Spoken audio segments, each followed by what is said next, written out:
Иако градот лежи на вода, жителите на Струга се соочуваат со најголемата водна криза досега. Веќе 9 дена водата од чешмите е загадена и забранета за употреба. Заматеноста се намалува, но и денеска е повеќе од 2 пати над дозволеното. Од Центарот за јавно здравје велат дека водата од градскиот водовод и натаму не смее да се користи ниту за пиење, ниту за одржување лична хигиена. Стружани се револтирани што не само сега, туку и во минатото се соочувале со проблеми во водоснабдувањето. Ние стружаните и ако спиеме на вода, имаме најскапа вода во Републикава.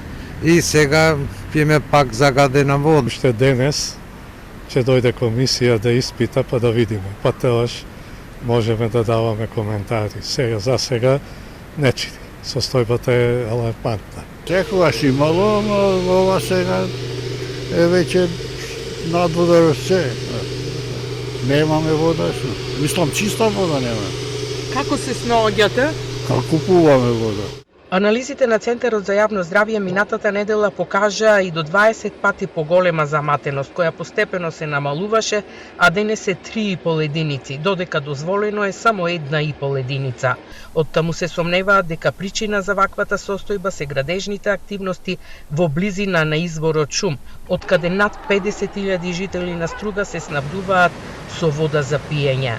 Дали станува збор за лизгање на земјиште?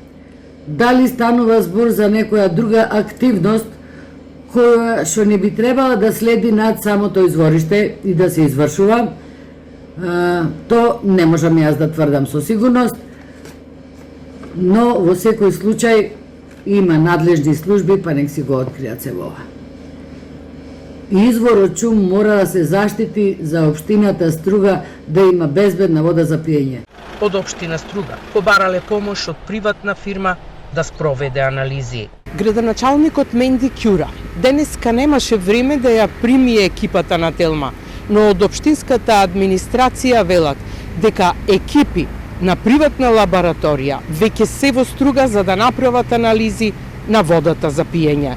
Во петокот, Иструшкото обвинителство оформи предмет и ги истражува причините за загадувањето на водата и дали тоа потекнува од кривични дела против животната средина.